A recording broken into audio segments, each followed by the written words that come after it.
우리는 지금 대림절 기간을 보내고 있죠. 예. 이 대림절은 예수님이 이 세상에 오신 그 날을 기쁨으로 기념하는 날이기도 하지만, 또한 대림절이 갖는 또 다른 의미는 다시 오실 주님을 기다리는 그 마음을 품고 지내는 시간이 바로 대림절이기도 합니다. 여러분은 예수님의 재림을 믿습니까? 예. 시원찮게 믿는 것 같은데. 여러분은 예수님의 재림을 믿습니까? 예. 예수님은 반드시 주님이 말씀하신 대로 다시 오실 겁니다. 자, 그러면 오늘 우리 할렐루야 찬양대도 찬양을 한 것처럼 주님의 그 오실 길을 어떻게 예비할지, 오늘은 그런 말씀을 좀 나눠보려고 해요. 자, 지금으로부터 33년 전인 1992년 스페인 바르셀로나에서 올림픽이 있었습니다. 자, 그때 우리나라 황영조 선수가 마라톤에서 금메달을 땄어요. 역사적인 순간이었죠. 저도 그 당시 그 중계를 보면서 막 소리 지르고 기뻐했던 그런 생각이 납니다. 그렇게 1992년은 올림픽으로 세계가 떠들썩했고, 그리고 세계를 떠들썩하게 했던 또 다른 사건이 우리나라에서 있었습니다. 자, 그게 어떤 일이냐면 이장님 목사를 중심으로 이 다미 선교에서 있었던 휴거 사건이죠. 1992년 10월 28일 자정에 12시에 휴거한다고, 들림 받는다고 그들이 주장을 했는데, 이게 얼마나 유명했던지요. 미국에 있는 CNN 방송사에서도 촬영을 하러 왔고, 일본에서 유명한 TV 아사히 TV가 있는데 거기서도 취재하러 왔습니다. 우리나라 뭐 MBC, KBS는 말할 것도 없겠죠. 그래서 우리나라뿐만 아니라 해외의 모든 아주 유명한 언론사들이 다 그 다미 선교의 그 교회를 생중계로 취재를 했던 적이 있습니다. 아마 우리 어른들은 다 기억하실 거예요. 그때 저도 이제 KBS에서 생중계하는 것을 봤던 것 같습니다. 자, 10월 28일 날 휴가가 된다. 그래서 그 다미선교회 교회 다녔던 그 군대 간 청년들이요, 휴가를 나왔는데 복귀를 안 하는 거예요. 휴거가 된다고. 그리고 청소년들, 중학생, 고등학생들이 학교를 안 갑니다. 가출을 하고요. 가출을 해서 교회에 모였겠죠. 예. 그리고 뭐 자기들이 가진 소지품, 뭐 물건들 다 태워요. 뭐 휴거 된 뭐냐 것처럼 그것을 믿고 다 태워버립니다. 그리고 심지어는 집을 팔아가지고 다 교회 헌금해요. 예. 아멘. 예. 미친 짓입니다. 미친 짓. 예? 목사가 성도님들한테 여러분 집을 파서라도 하나님께 헌금하면 하나님이 축복하십니다. 이단입니다. 이단. 예? 그래서 그 당시 이장님 목사 개인 계좌에요 34억이 있었다고 합니다. 음. 미국의 대표적인 이단이 여러분도 잘 아시는 제7일 안식교가 있어요.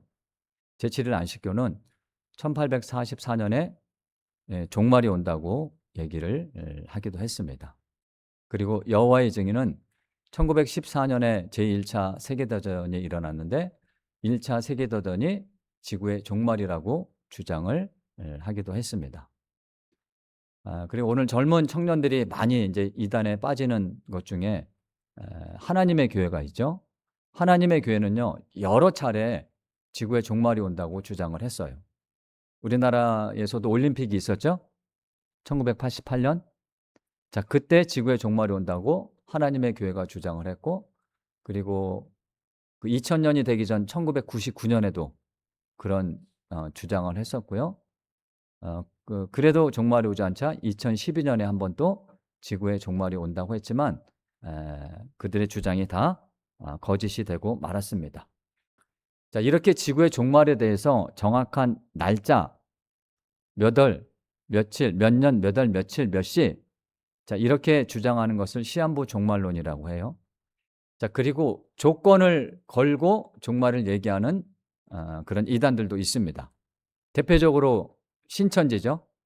그들이 맨 처음에 주장한 게 뭐냐면 14만 4천 명이 모이면 그 인원이 다 영생불사하고 이 세상을 다스릴 제사장이 된다고 신천지가 주장했습니다.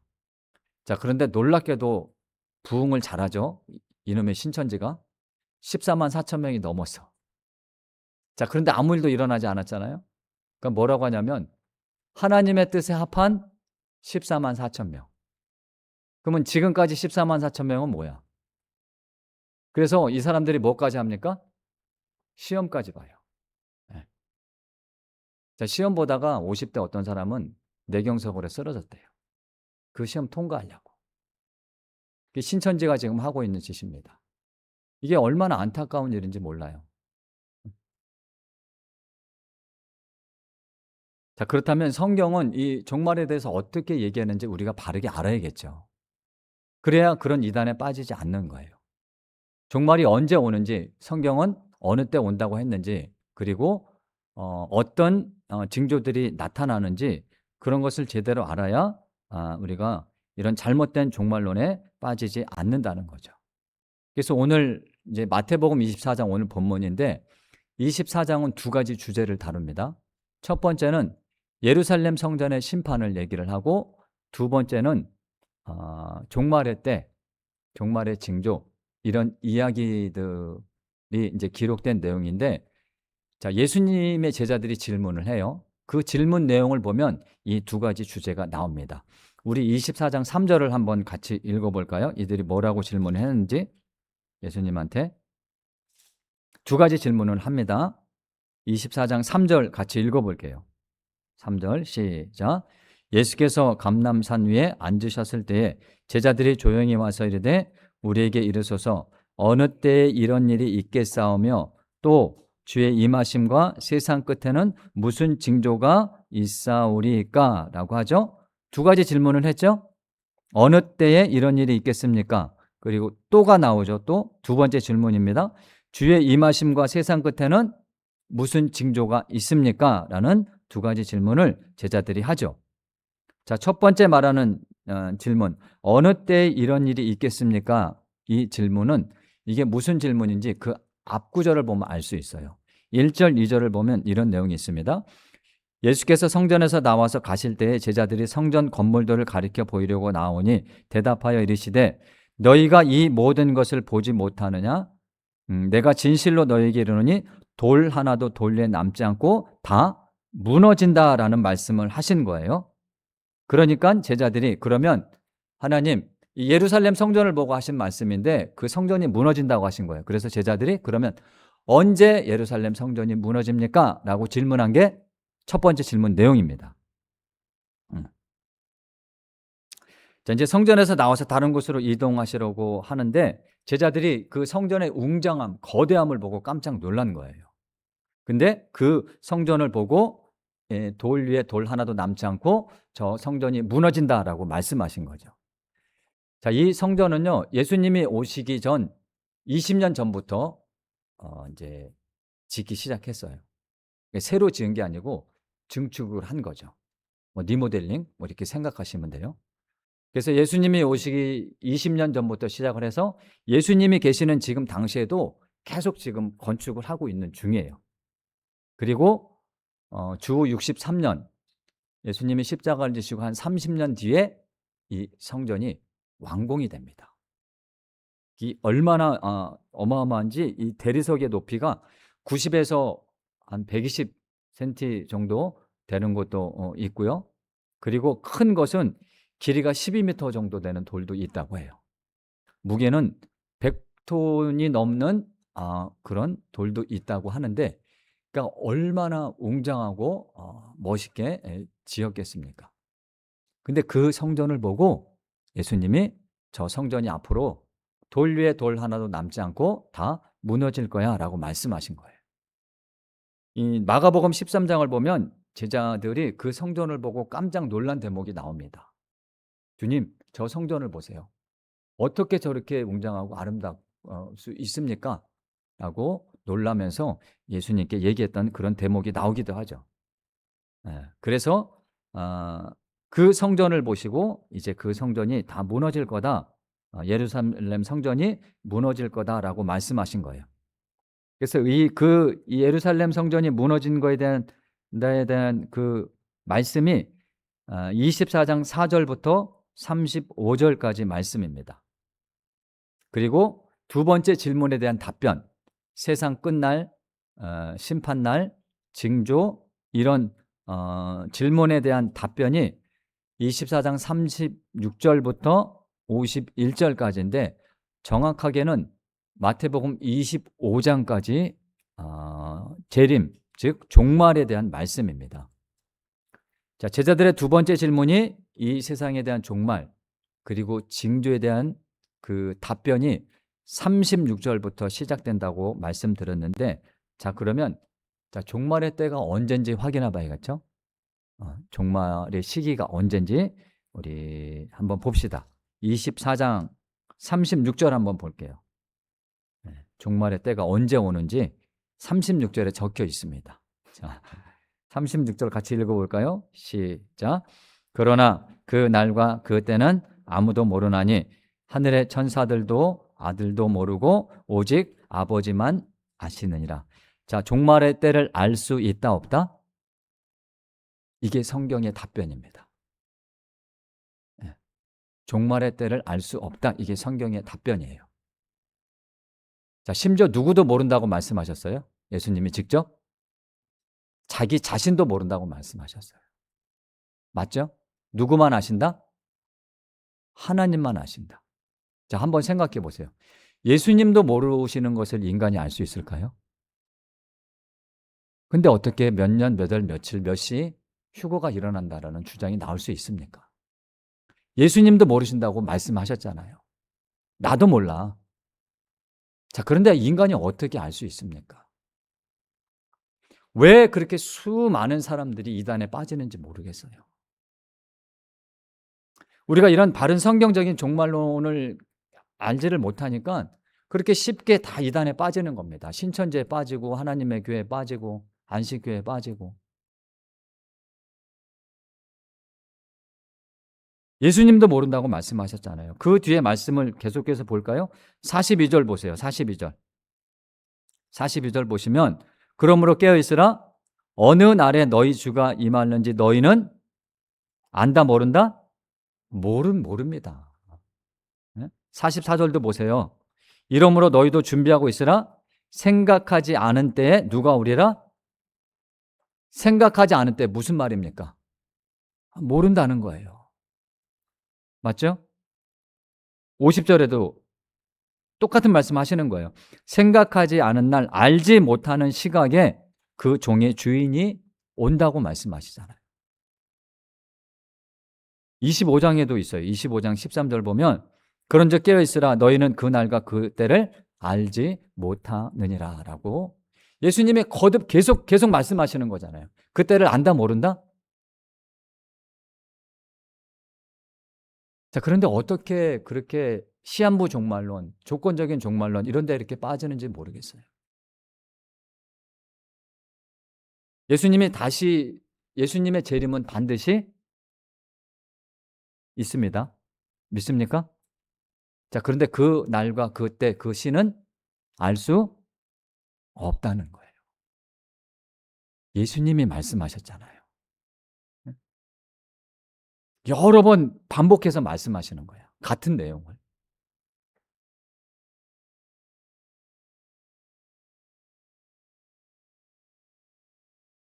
자, 그러면 그때 이제 징조에 대한 말씀도 있어요. 그러면 제자들이 질문했던 것처럼 예수님 그 마지막 때 심판 때 예수님이 다시 오시는 그때에 어떤 징조가 있습니까? 라는 질문을 했죠. 자, 그 내용들도 이 본문에 나와 있긴 한데 이게 과연 우리가 생각하고 있는 세상의 마지막 날에 있을 징조인지 한번 생각해 보셨으면 좋겠어요. 24장 6절에서 8절 한번 볼게요. 6절에서 8절. 자, 이 말씀들 아마 많이 들으셨을 거예요. 난리와 난리 소문을 듣겠으나 너희는 삼가 두려워하지 말라. 이런 일이 있어야 돼. 아직 끝은 아니다. 민족이 민족을, 나라가 나라를 대적하여 일어나겠고 곳곳에 기근과 지진이 있으리니 이 모든 것은 재난의 시작이다 라는 말씀을 하시죠. 자, 이 대목을 볼 때 이런 일들이 종말의 때 일어나는 현상이라고 그렇게 더러 말하기도 한다는 거죠. 자, 그런데 이 부분은 1차적으로 예루살렘 성전의 심판에 대한 그런 말씀입니다. 그래서 예루살렘 성전이 무너지기 전에 일어날 징조들을 예수님께서 말씀하신 거예요. 나라와 나라 간의 전쟁이 있고 지진이 있고 기근이 있고 이런 현상들이 나타난다고 말씀하신 겁니다. 그래서 예루살렘 성전이 주 70년에 무너집니다. 예수님께서 말씀하신 대로 돌 하나의 돌도 남지 않고 다 무너져요. 근데 그 전에 어떤 일들이 있었냐면 이 팔레스타인하고 주변 세계에서 파르티아 전쟁이라는 게 있었습니다. 그리고 주변 국가들의 전쟁이 있었고요. 계속해서 지진이 납니다. 소아시아 대지진, 폼페이 지진, 예루살렘 지진이 성전이 무너지기 전에 계속 이런 지진들이 일어나요. 지진도 일어나고 또 많은 사람들이 기근도 일어나겠죠. 먹을 것도 없고. 자, 이런 상황이 예루살렘 성전이 무너지기 전에 일어난다고 예수님께서 말씀하신 거죠. 자, 그런데 그것이 시작에 불과하다고 말씀하신 거예요. 자, 보세요. 전쟁이나 지진이나 기근은 옛날에도 있었고 언제도 있습니까? 옛날에도 있었고 지금도 있습니다. 그리고 앞으로도 있을 거예요. 그러면 이런 현상들이 마지막 심판 때의 징조가 아니다라는 것을 알 수가 있어야 돼요. 자, 무슨 말씀인지 이해되시죠? 네? 이런 것들은 예전부터 있었어요. 지금까지 계속 있어 왔었던 거예요. 그러니까 이 본문의 이 상황은 24장 6절에서 8절은 예루살렘 성전이 무너지기 전에 나타날 징조들에 대해서 말씀하신 거라는 거죠. 1차적으로. 물론 뭐 이런 마지막 심판 때 일어날 일들이라고 할 수는 있는데 본문에서는 이게 그 예루살렘 성전이 무너지기 전에 있었던 일이라는 것을 알 수 있다는 겁니다. 그리고 이런 일들이 시작에 불과하다는 거. 또 하나의 본문이 29절입니다. 29절 한번 보겠습니다. 본문 29절 보면 이렇게 기록되어 있어요. 그날 환난 후에 즉시 뭐가 어두워지며 해가 어두워지며 달이 빛을 내지 않으며 별들이 하늘에서 떨어지며 하늘의 권능들이 흔들린다. 이런 말씀을 볼 때 자, 우리가 마지막 때에 일어날 그런 징조라고 생각할 수 있다는 겁니다. 자, 그런데 이 말씀은 예수님이 이사야서에 있는 그 말씀들을 인용하신 거예요. 이사야서 13장하고 34장에 있는 말씀인데 자, 화면을 한번 보세요. 이사야서 14장 14절에 이런 말씀이 있어요. 하늘의 별들과 별 무리가 그 빛을 내지 않으며 해가 돋아도 어두우며 달이 그 빛을 비추지 않을 것이다 라는 말씀이 있습니다. 자, 이게 무슨 말씀이냐면 이 말씀은 앞으로 바벨론 제국이 멸망할 것을 상징적으로 표현한 말씀이에요. 자, 그리고 이어서 34장 4절도 보면 이사야서 하늘의 만상이 사라지고 하늘들의 두루마리 같이 말리되 그 만상의 세자나무 포도나무 잎이 마름 같고 무화과 나무 잎이 마름 같으리라 라고 되어 있는데 이 말씀은 에돔하고 그 주변 열국들이 멸망할 것을 하나님의 심판을 받을 것을 상징적으로 표현한 내용입니다. 자, 그렇다면 마태복음 24장에서 예수님께서 말씀하신 대목도 똑같겠죠. 그날 환난 후에 즉시 해가 어두워지며 달이 빛을 내지 않으며 별들이 하늘에서 떨어지며 하늘의 권능들이 흔들린다라는 말씀을 앞으로 예루살렘 성전이 무너질 것을 상징적으로 표현하신 내용이라는 거예요.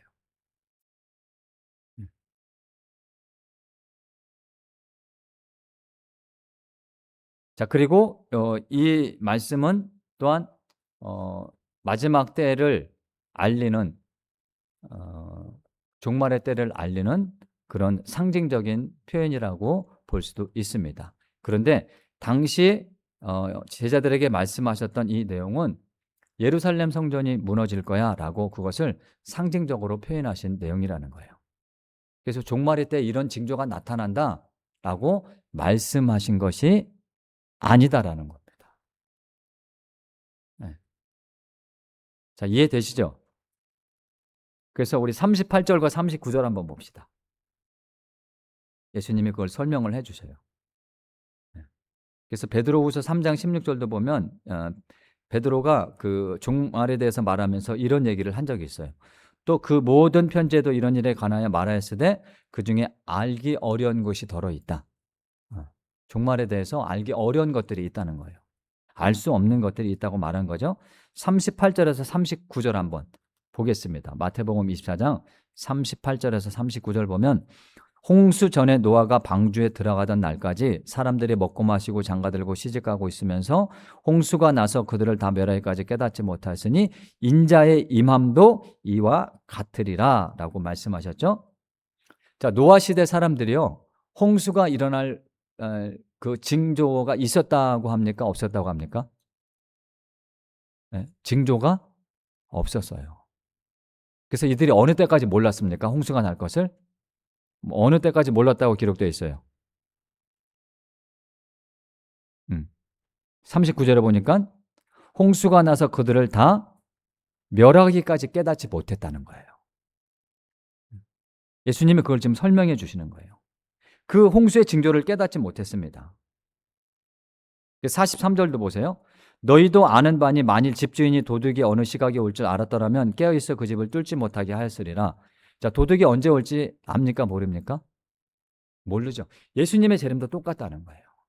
어떤 징조를 통해서 뭐 하늘에 별이 떨어지고 이런 징조들을 통해서 예수님이 오실 거다라는 그런 징조를 보여주시는 게 아니라 모른다는 겁니다. 모른다는 거예요. 세상 끝날의 징조를 알 수 없다는 거예요. 노아 시대 사람들이 그랬던 것처럼 도둑이 모르게 찾아오는 것처럼 예수님도 그렇게 오신다는 거예요.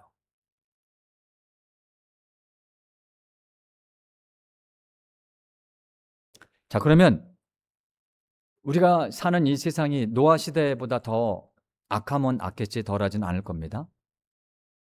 근데 왜 이렇게 심판이 더디 오느냐? 이렇게 생각할 수도 있죠.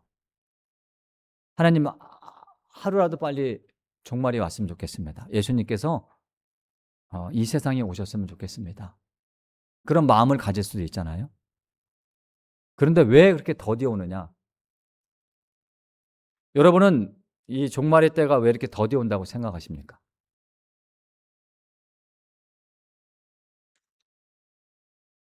왜 더디 올까요? 그야 모르죠, 뭐. 베드로가 말한 왜 더디 오는지 베드로가 말한 대목이 있는데요. 우리 그 부분 중요한 말씀이니까 한번 찾아볼까요? 베드로후서 3장입니다. 베드로후서 3장. 왜 종말의 때가 그렇게 더디 오는지 베드로후서 3장 신약성경 387쪽입니다.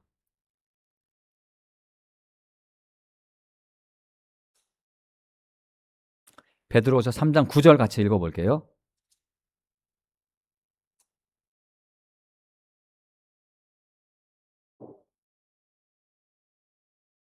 베드로후서 3장 9절 함께 했습니다. 시작. 주의 약속은 어떤 이들이 더디다고 생각하는 것 같이 더딘 것이 아니라 오직 주께서는 너희를 대하여 오래 참으사 아무도 멸망하지 아니하고 다 회개하게 이르기를 원하시느니라. 종말의 시간이 더디 오는 것이 아니라 하나님께서 뭐하고 계시는 거니까? 뭐하고 계십니까? 오래 참고 계시는 거예요. 왜요? 왜 그렇게 참고 계시죠? 한 사람도 멸망하지 않고 다 구원받게 하시기 위해서. 이게 하나님의 마음이라는 거예요. 우리는 세상의 종말이 더디 오는 것 같은데 하나님은 지금 한 사람이라도 더 하나님 품으로 와서 회개하고 하나님의 자녀가 되게 하시려고 참고 기다리시는 중이라는 겁니다.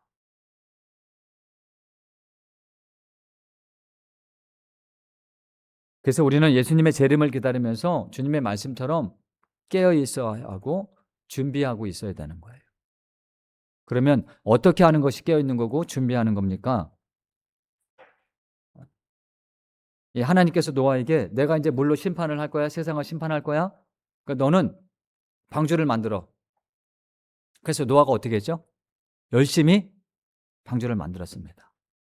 근데 세상 사람들이 그걸 보고 뭐라고 했을까요?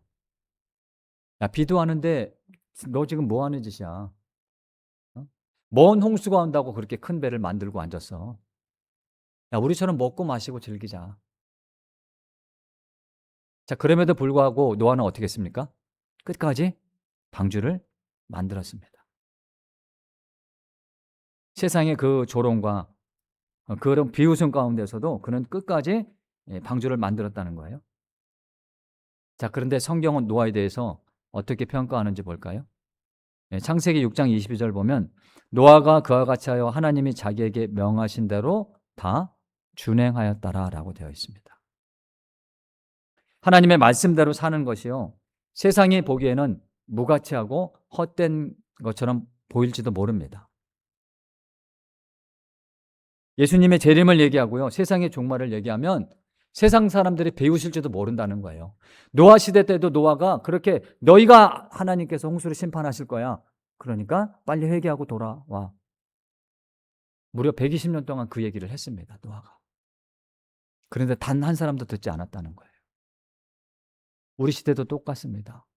예수님의 재림이니 뭐 세상의 종말이니 이런 걸 말하면 세상이 뭐라고 말할까요? 헛소리하지 말라고 하겠죠. 너나 잘 믿으라고 하겠죠. 근데 노아가 어떻게 했습니까? 끝까지 하나님 말씀대로 방주를 지었다는 거예요. 결국 그럼 우리가 종말의 시대를 살아가면서 예수님의 다시 오실 것을 믿는 그 믿음을 가지고 어떻게 깨어있고 준비해야 되느냐? 그건 오늘 우리가 삶의 자리에서 하나님이 우리에게 주신 그 말씀 하나하나를 붙잡고 살아가는 겁니다. 반드시 기억하세요. 하나님의 말씀을 끝까지 준행했던 노아와 그 가족만 구원받았다는 것을 우리는 반드시 기억해야 됩니다. 그래서 세상이 어떤 말을 해도 우리는 오늘 우리에게 주신 그 하나님의 말씀을 붙잡고 살아야 하는 거예요. 다른 거 없습니다. 우리가 알아야 될 거는 종말이 언제 오느냐, 몇 년, 몇 월, 며칠, 몇 시에 오느냐, 그걸 알려고 할 필요가 없습니다. 종말의 때 어떤 징조가 있어야 그것을 징조를 또한 알려고 할 필요도 없다는 거예요. 우리가 알아야 될 것은 뭡니까? 하나님의 뜻이죠. 한 사람도 잃어버리지 않게 해서 지금도 참고 기다리고 계시는 그 하나님의 뜻, 그 마음, 그 뜻을 깨닫고 오늘 우리에게 주신 말씀을 붙잡고 예수 믿는 사람처럼, 그리고 하나님의 자녀처럼 살아가는 게 바로 종말의 시대를 살아가는 그리스도인의 삶이 됨을 믿으시기를 바랍니다. 사랑하는 우리 수복록교 성도 여러분, 하나님은 지금도 여러분을 기다리고 계십니다. 있습니까? 이게 하나님의 마음이에요.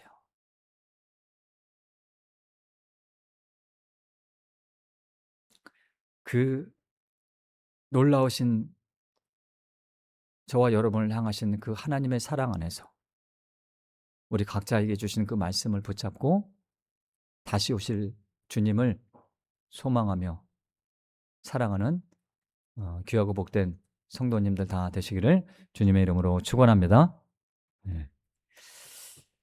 이 찬송